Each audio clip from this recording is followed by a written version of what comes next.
இருக்கையில வரணும், இருந்ததுக்கு அப்புறம் வரக்கூடாது. நான் இருக்கிற ஏன் வரணும்? இருந்ததுக்கு அப்புறம் வரலையே.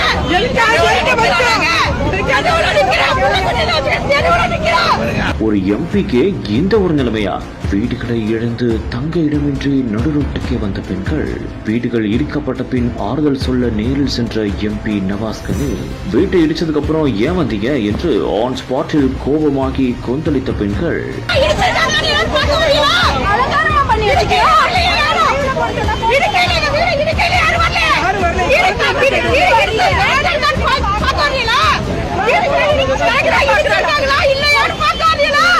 புதுக்கோட்டை மாவட்டம் அறந்தாங்கி அருகே அம்மாபட்டினத்தில் இஸ்லாமியர்கள் அதிக அளவில் வசித்து வரும் நிலையில் அங்கு நீர்பிடிப்பு பகுதிகளில் வீடு கட்டி வாழ்ந்து வருவதாகவும் கூறப்படுகிறது. இந்த ஒரு நிலையில் அது தொடர்பாக அங்கிருக்கும் ஒரு நபர் உயர்நீதிமன்றத்தில் பொதுநல வழக்கையும் தொடர்ந்திருந்தார். இதன் அடிப்படையில் உயர்நீதிமன்ற மதுரை கிளை நீர்நிலை பகுதியில் உள்ள குடியிருப்பு பகுதிகளை உடனடியாக அகற்ற வேண்டும் என்றும் மாவட்ட நிர்வாகம் மற்றும் வருவாய்த்துறை அதிகாரிகளுக்கு உத்தரவிட்டதாக கூறப்படுகிறது. இதனையடுத்து ஜேசிபியை வைத்து அவர்கள் வீட்டை இடித்து தள்ளியதாகவும் இதனால் நள்ளிரவில் பெண்கள் நடுரோட்டுக்கே வந்ததாகவும் கூறப்படுகிறது.